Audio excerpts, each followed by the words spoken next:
Hello everyone, I'm Dawn. Welcome to my channel. Thank you so much for visiting with me today.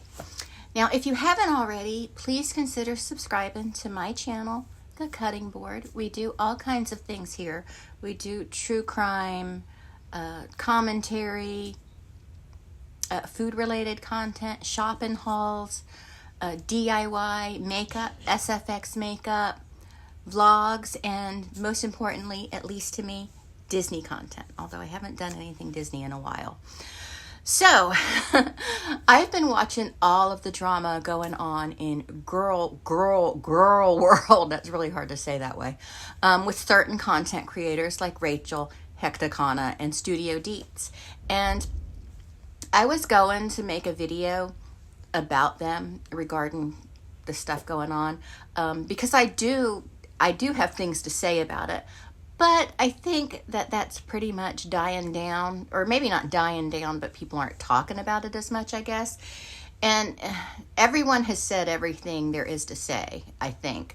But I really want to talk about this video clip that Jordy posted. It's Emily trying to get some peace from Amberlynn. And I know that a lot of people have been talking about this too, but I want to put in my 2 cents. I really do. And I think it's okay, if that's okay with you guys. So we're going to, I'm going to clip it. So we're going to go clip by clip, and I'm cutting it up for you and giving commentary after each part. And at the end, I'll provide the whole straight through video so you can listen to it without any of my commentary, and you can also clip it if you want to use it. But here's the first clip that I want to talk about. Oh, but first I want to say that I've seen a lot of comments from people on various other creators' videos, talking about that all these new, baby content creators, these baby reactors, are all new, and they're the ones causing these problems and the extra drama. They're new to girl world, relatively new, and that they're a problem. And I do agree with that. So I want to say that I've been making videos about girl world for years, just not, specifically Amberlynn, just not consistently every single day, because it's not what my channel is. And I don't do it nonstop because I have a lot of interest in a lot of things I want to talk about on my channel. And I know that's detrimental to my channel to do that, but that's how I choose to do it. But I only post about her when I really feel like I have something to say. So I'm not really a reaction channel as far as Amberlynn goes, but I'm not a baby either. I'm not new. I would understand someone's hesitation to listen to anything I have to say, since I don't constantly make videos about her, but trust and believe that I have been watching Amberlynn since the very beginning of her YouTube career. I remember seeing her first video, thinking positively about her, thinking, yeah, you go girl, I'm here for you, I'm gonna cheer you on. So anyway, I feel like I can speak on her confidently. As far as the drama with Rachel and Hecticana, who, by the way, I kind of liked Rachel in the beginning. I don't really dislike her now. I just think she's made several missteps that make her untrustworthy. I can understand why the viewer doesn't trust her. But I just think that she did her channel a disservice. And, yeah. And we get it. You have a degree in philosophy. Okay. And I find Hecticana just terribly misinformed, and he doesn't bother to educate himself before making a video. He doesn't educate himself on things before he discusses them, like inpatient for weight loss. He's very ill-informed about the cost of that. And Studio Deets, I'm really not familiar with. I couldn't get into that channel, and it's nothing personal against Studio Deets. It's just, it's a channel that I can't get into it. I don't know if they're just too serious or what it is, but, and I don't really like how they said that it was a private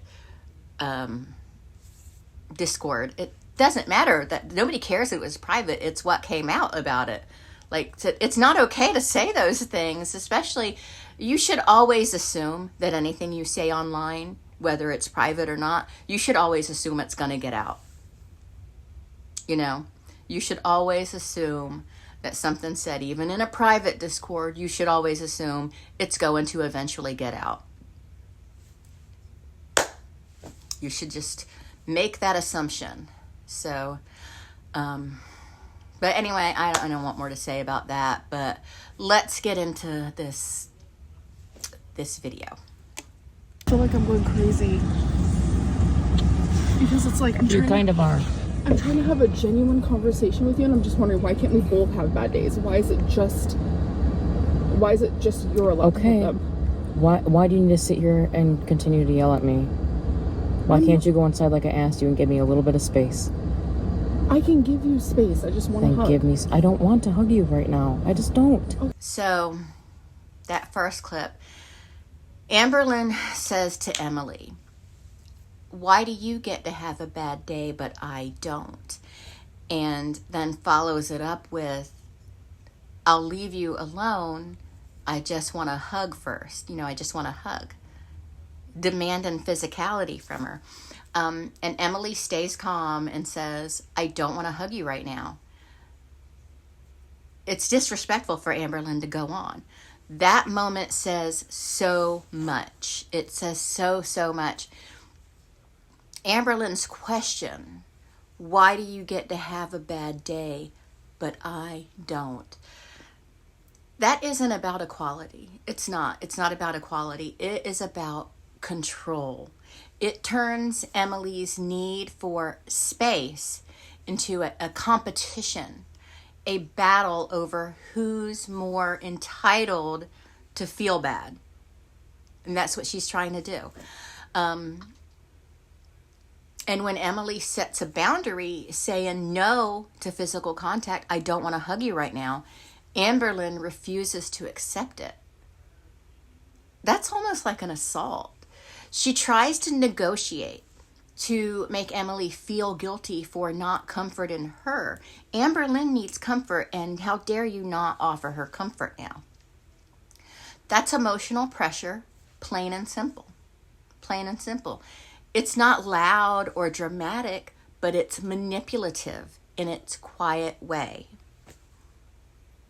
And because what she says really, what she's really saying is, your boundary hurts me. My comfort should come first. This is where emotional immaturity crosses into emotional abuse. Sorry, I can't say that word on here. Because I just want a hug sounds innocent enough. It does.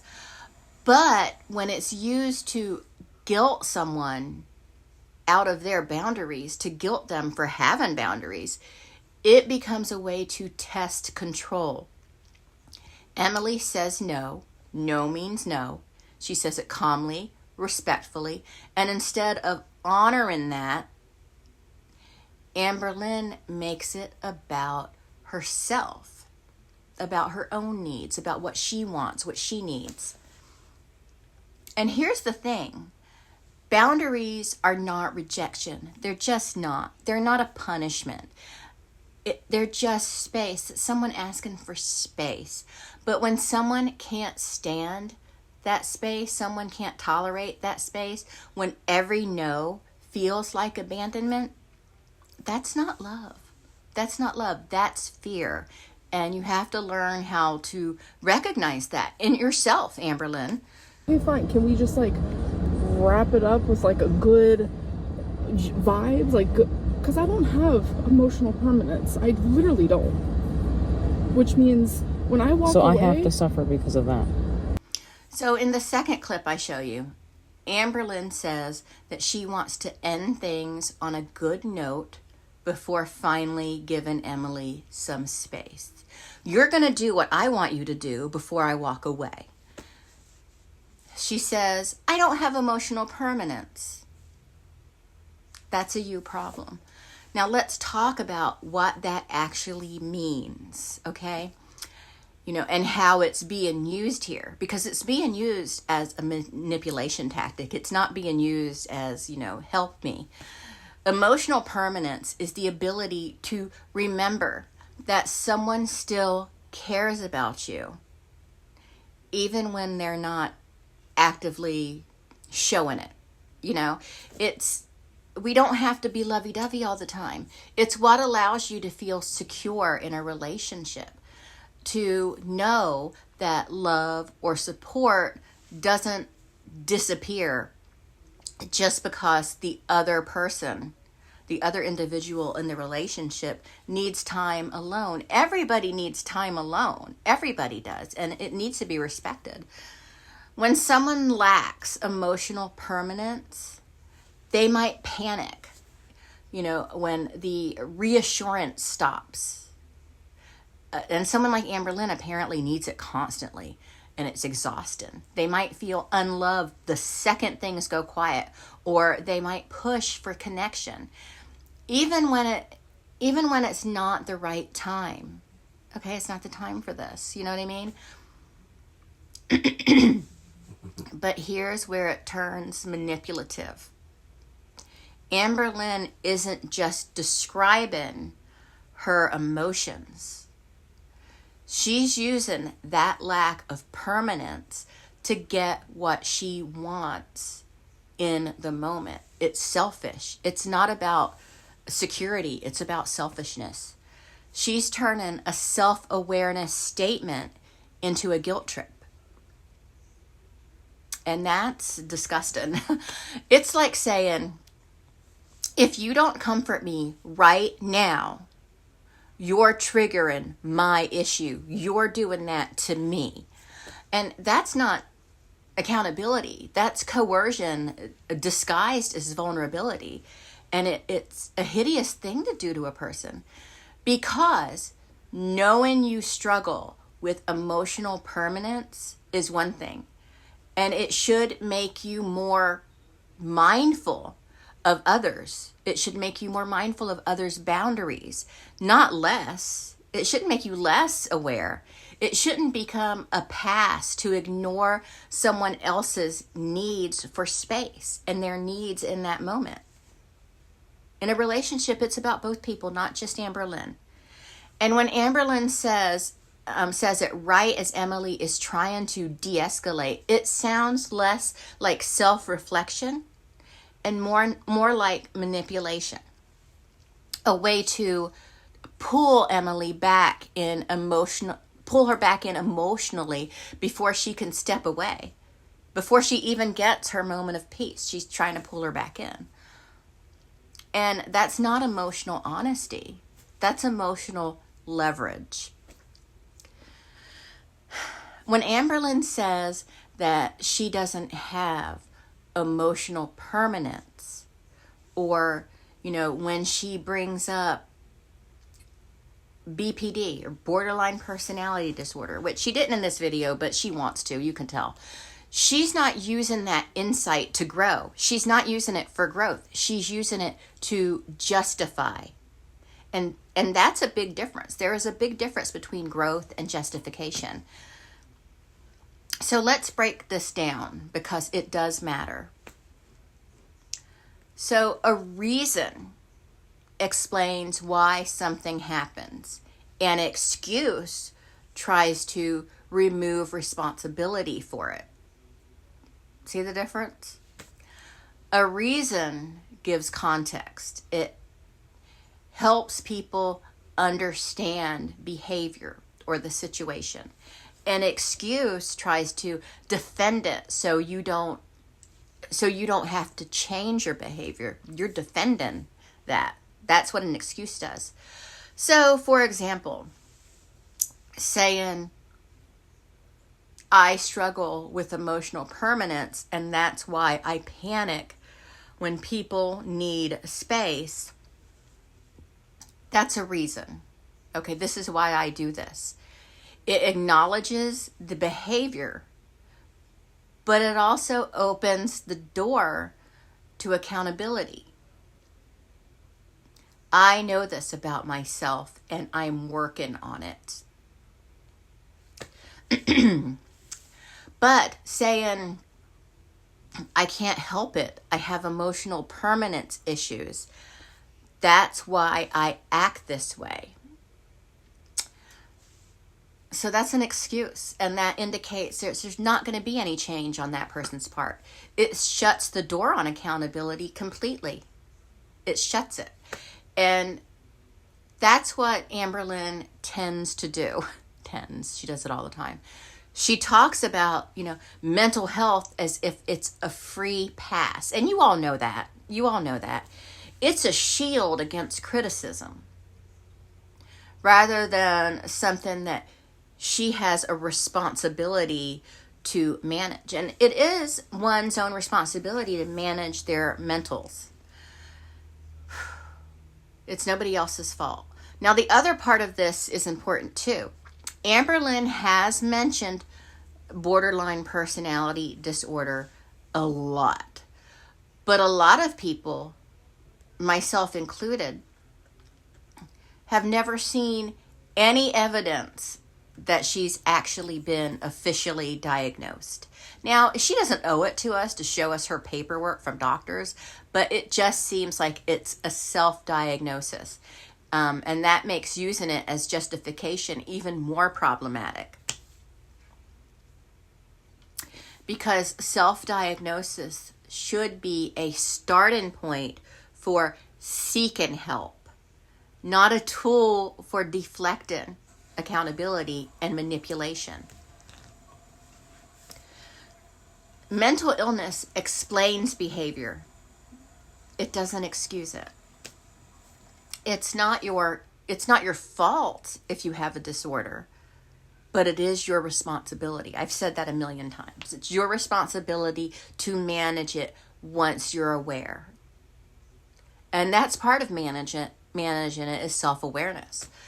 So when Amberlynn says things like, I don't have emotional permanence, or references borderline personality disorder, but then uses those statements to defend manipulative actions, she's not practicing self-awareness. She's not working on herself.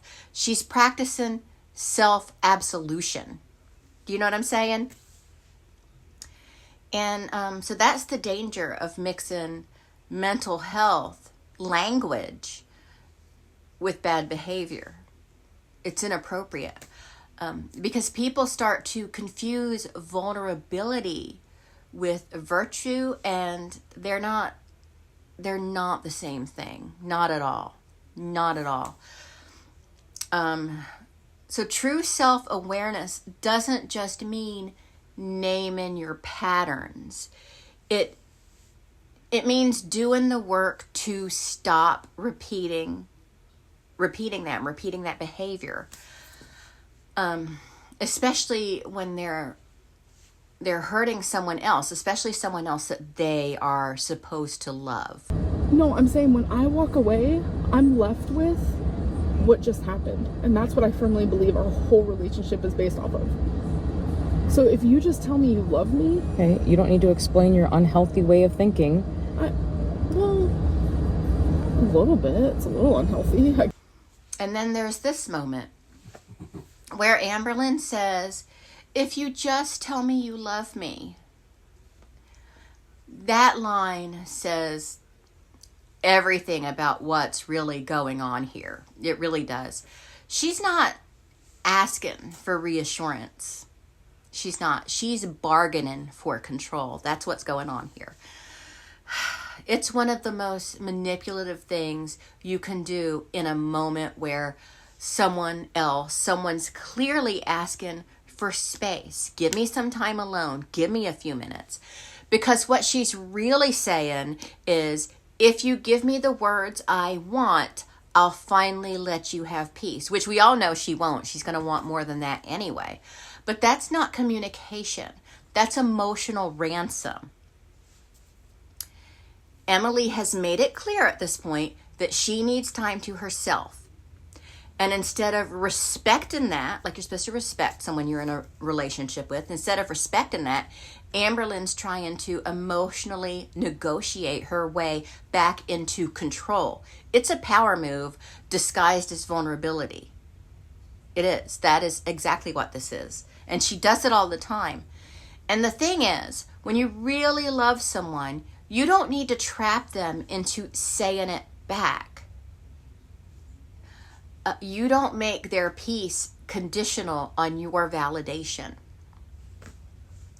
If you just tell me you love me, it sounds innocent enough. It does. If you just tell me you love me, but it's actually one of the clearest signs of emotional coercion, because it places all of the responsibility for calm, closure, and comfort onto the other person, the person who is asking for some space, the one already asking for a little bit of alone time. It's manipulative. It's very selfish. And it's not love. That's not love. It's control wearing a soft voice. Yes. Very unhealthy. Okay. I like to leave the conversation with something positive, because I don't like how this is affecting us. Like, Okay. You've had a really bad day. Can you please give me some space? Now I want to point something out, because I've seen people talk about this online. Yes, Emily is being very calm here. And yeah, she's probably on her best behavior right now, because she knows that these moments right here are being recorded. She knows she's recording this. But that doesn't change the reality of what we're seeing, or what we're hearing. We're not really seeing much, because Amberlynn doesn't know that she's being recorded. So this is her that we're hearing. And that means this is how she behaves when she thinks no one's watching or no one's listening. This isn't performance. This is her real dynamic in an intimate relationship. And that's what makes it even more concerning, because she genuinely seems to believe that this is acceptable behavior. She's not mature enough for a relationship. That begging, guilt tripping, and refusing to give someone space is just fighting for love at almost 35 years old. But that's not love. That's control. It's absolute control. It's someone so desperate to be reassured that they trample over their partner's boundaries just to feel safe. And that is absolute selfishness. In this clip, Emily keeps asking for space. She just wants space, calmly, respectfully, over and over again. And Amberlynn just won't let up. She won't let up. I would have taken off in the truck and knocked her ass down. But that's just me. That's not miscommunication. That is disregard. It's total disregard. It's not two people failing to connect. It's one person refusing to listen. And when someone shows you that pattern, when they can't handle silence, distance, or a simple no, that's when you start to realize it's not about love.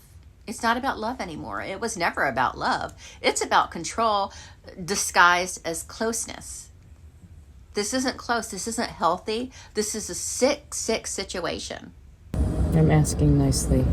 Yes, but can you answer a question for me? Why is it okay for you to backtrack? How is this ending it nicely, Amberlynn? No, because I think I But want you I'll to leave you with reflect. this. But why did that? No, Seriously? I guess I want you to reflect. Why is it okay for you to backtrack and have a bad day so bad that you kind of take it out on me all day long, and then I finally pop off because it just became a lot, because I also had my own separate bad day. So why is it okay for you to have a bad day, but I'm not? I didn't say you weren't allowed to, but you sitting here doing this to me when I'm telling you to please stop is not okay. Okay, your bad day Amberlynn, stop. But your bad day was met with, at the end of the night, I still stop. wanted to hold you. That's what I was looking forward to. I was going to. I needed a little space Okay, but can I first. tell you what my bad days met with? You're going back to Oklahoma. So do you see the difference? Because you continue to do this to me over and over again. Back up then, like I asked you to. Or just better, go inside, please. Give me some space. Amberlynn, this is ridiculous. Go inside. Please, I'm not gonna be able to calm down until you please go away for a little bit. Okay, can you just reflect on like why? I will okay? reflect. Why Oh, okay. I'm sorry. Do you really want to break up? I don't know. I don't have time to space to think. Please go inside and give me space. Please go inside and give me space. Can I have a kiss?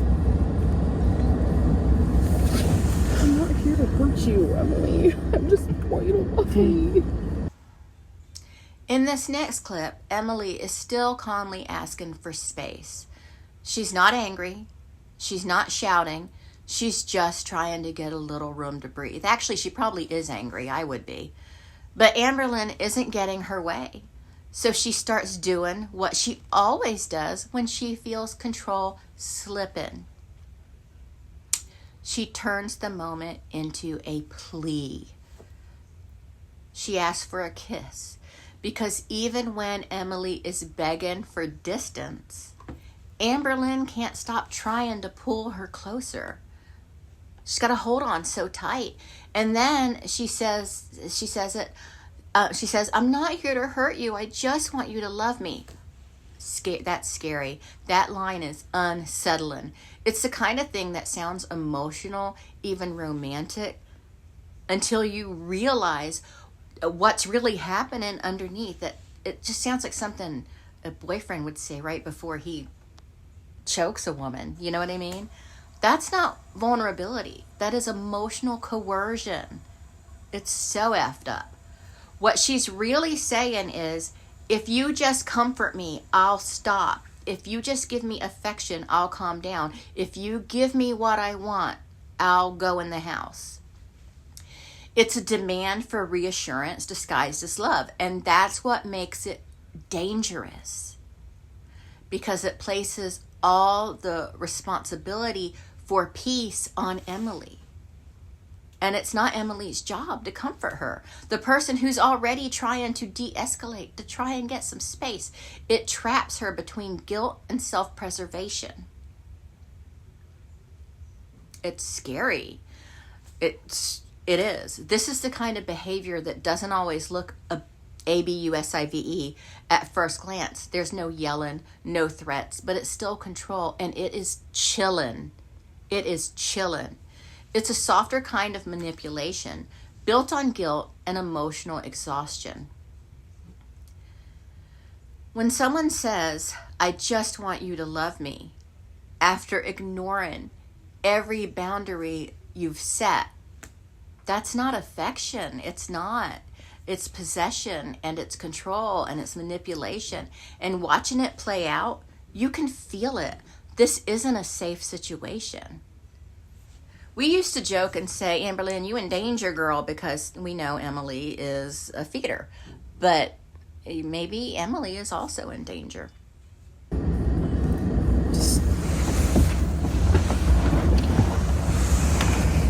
love you. And I'm sorry, but I love you, okay?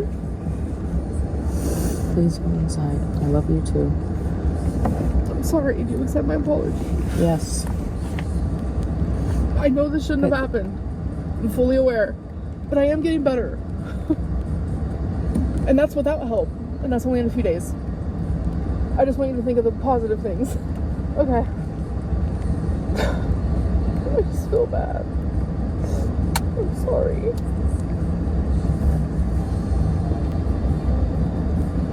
Please give me space. That's all I'm asking for.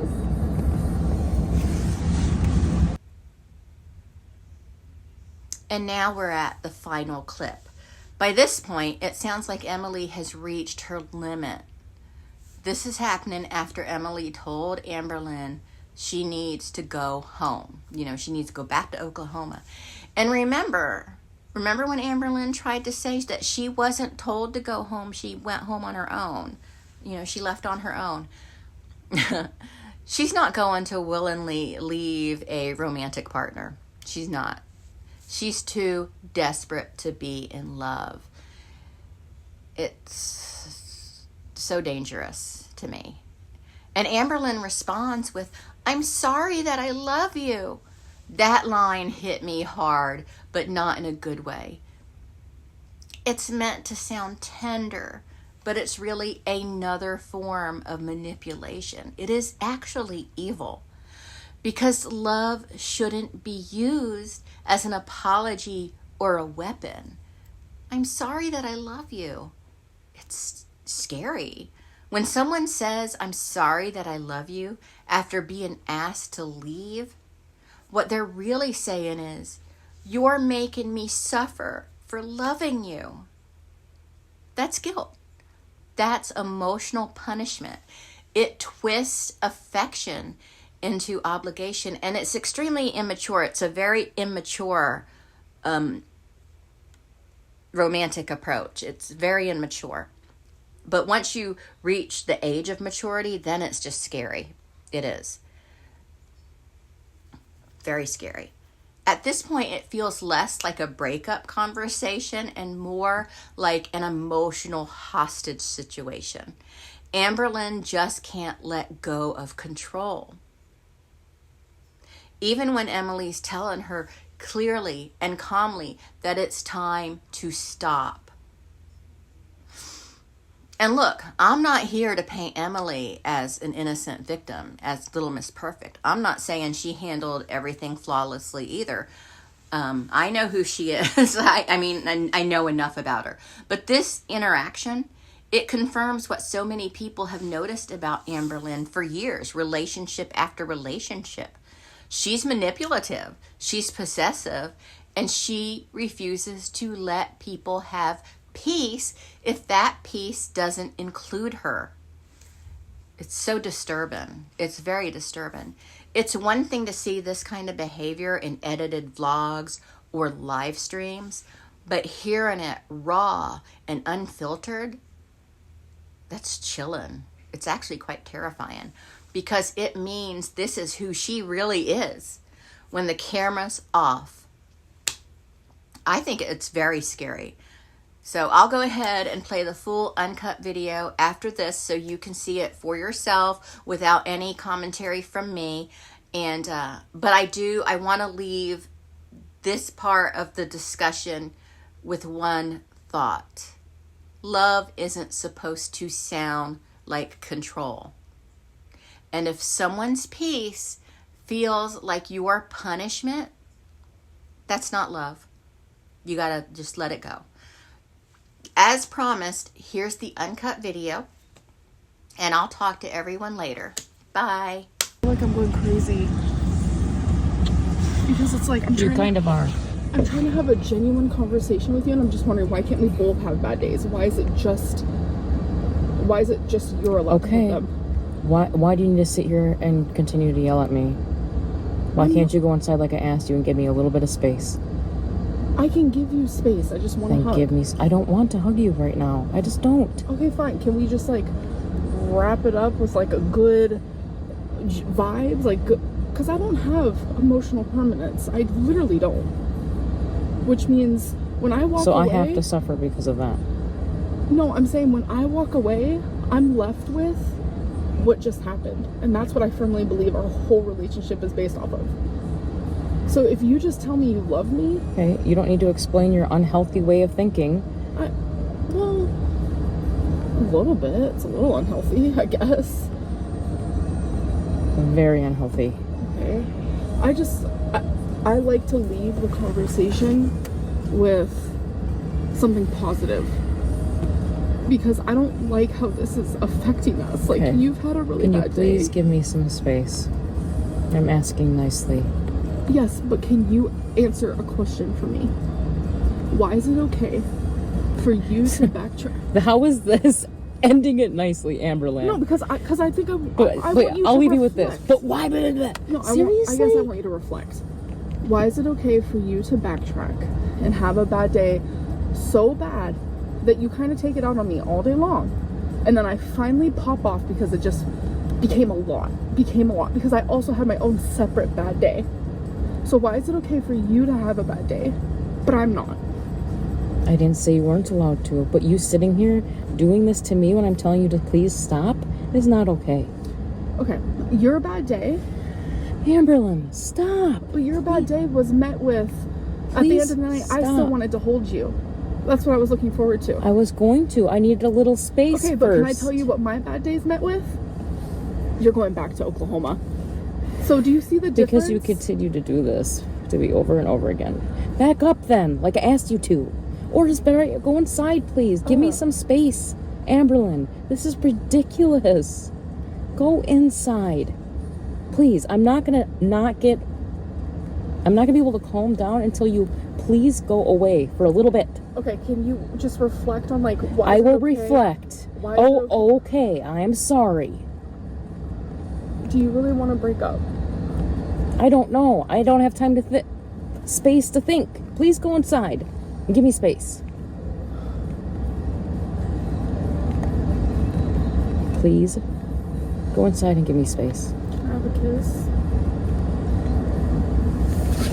I'm not here to hurt you, Emily. I just want you to love me. Just I love you. And I'm sorry, but I love you, okay? please go inside. I love you too. I'm sorry. Do you accept my apology? Yes. I know this shouldn't have happened. I'm fully aware. But I am getting better. And that's without help. And that's only in a few days. I just want you to think of the positive things. Okay. I just feel bad. I'm sorry.